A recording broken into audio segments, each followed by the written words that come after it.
अस्सलाम वालेकुम। उम्मीद है कि आप खैरियत से होंगे। आज मेरे पास इंपॉर्टेंट खबरें हैं। आपको जिस तरह इल्म है, निगरान वफाकी वज़ीर दाखिला सरफराज बुगटी साहब जो है वो मुस्तफ़ी हो गए और निगरान वज़ीर आज़म ने उनका इस्तीफ़ा कबूल भी किया।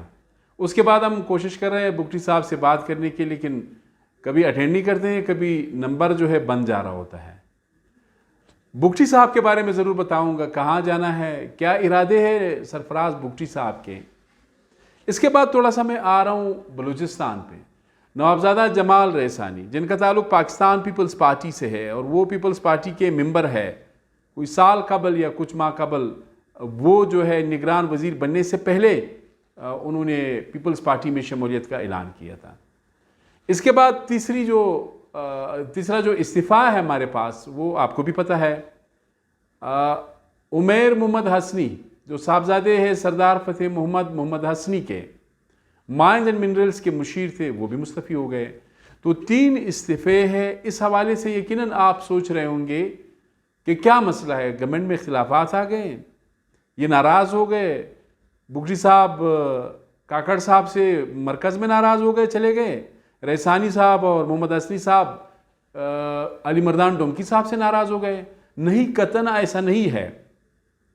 ये प्री प्लान्ड है, सोचे समझे प्लानिंग के तहत है। पहले आता हूँ सरफराज बुगटी साहब पर। वो कह रहे थे, इस्लामाबाद में भी यही बातें थी और क्वेटा में भी, कि जिस दिन सरफराज बुगटी साहब मुस्तफ़ी हो गए, आप यूँ समझें कि इलेक्शंस होने वाले हैं।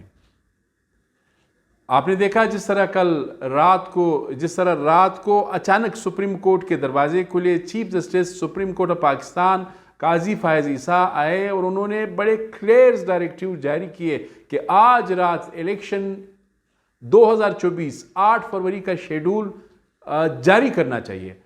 अदालती अहकामात के मुताबिक इलेक्शन कमीशन ऑफ पाकिस्तान ने वो शेड्यूल जारी किया। उसके फ़ौरन बाद आपने देखा कि सरफराज बुगटी साहब का जो इस्तीफ़ा है वो चैनल्स पे चलना शुरू हो गया।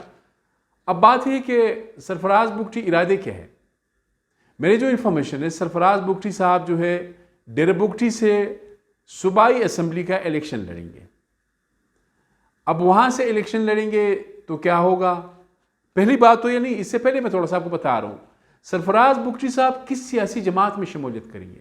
मेरे पास जो इन्फॉर्मेशन है, इस वक्त सरफराज बुगटी की बातचीत मुस्लिम लीग नवाज के साथ भी जारी है, इंटरेस्टिंगली जमीयत उलमा इस्लाम के साथ भी जारी है और पीपल्स पार्टी में भी उनके अच्छे ताल्लुकात हैं।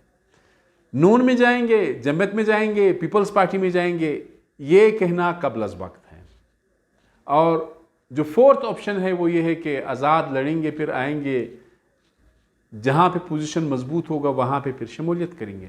लेकिन इतना आपको बता दूं कि सरफराज बुगटी साहब की नज़रें, एक तो माशाल्लाह आपने देखा, चूँकि बलूचिस्तान में इतने तजर्बात हो गए, अब हर आदमी का दिल चाहता है कि मैं चीफ मिनिस्टर बनूं, भाई वज़ीर क्यों बनूं। तो सरफराज बुगटी साहब को भी आप इग्नोर नहीं कर सकते। उनकी नज़रें भी वज़ारत आला बलूचिस्तान की मनसब पर है। मेरे ख्याल में बात क्लियर हो गई। मैं आपको बगैर तस्दीक किए खबर बिल्कुल नहीं दूंगा। आप ज़रूर इसमें इंटरेस्टेड होंगे अगर मैं कहूँ कि जी बिल्कुल उनकी बातचीत मुकम्मल हो गई, वो PMLN में जा रहे। नहीं, एजम्पशंस पे कभी बात नहीं करूँगा, फैक्ट्स एंड फिगर्स के साथ बात करूँगा। दूसरी बात, नवाबजादा जमाल रईसानी क्लियरली पीपल्स पार्टी के मेंबर है और तवक्को यही की जा रही, बल्कि मेरे ख्याल में ये बात क्लियर है कि वो मस्तूंग से पीपल्स पार्टी की टिकट पर इलेक्शन लड़ेंगे। नेशनल पे लड़ेंगे, प्रोविंशियल पे लड़ेंगे, ये कहना कबल अज़ वक्त है। इसी तरह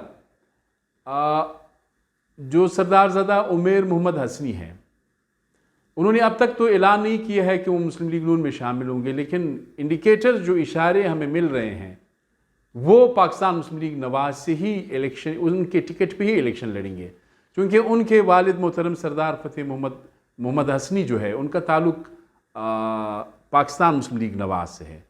मुकाबला किसके साथ है? चेयरमैन सेनेट जनाब सादिक संजरानी के साथ हैं। सादिक संजरानी साहब 5 साल तक चेयरमैन सेनेट रहे, तो जितनी भी ज़्यादा सियासी तपिश जो महसूस की वो मोहम्मद हसनी बरदरान ने की।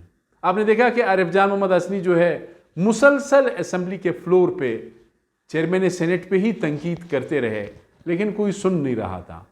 गुज़श्ता दिनों आपने देखा कि निगरान वज़ीर आज़म अनवर उल हक काकड़ साहब, वो भी आपको पता है कि संजरानी और काकड़ का भी कोई 5 साल से पुराना टसल, पॉलिटिकल टसल जो है वो चल रहा है। वो आपने देखा कि उनके भाई को, राज़िक संजरानी को 15 या 19 साल के बाद सेंडेक प्रोजेक्ट उसके एमडी का जो पोजीशन है वहाँ से उनको हटा दिया। ये 3 शख्सियात के बारे में आपको बताना था और मेरे ख्याल में चीज़ें बड़ी क्लियर है। इलेक्शन तो बिल्कुल 8 फरवरी 2024 को ही होंगे। बलूचिस्तान के हवाले से, यहाँ की सियासी जमातों के हवाले से मज़ीद कोई डेवलपमेंट्स आएंगे आपके साथ मैं ज़रूर शेयर करूँगा। आपका बहुत शुक्रिया।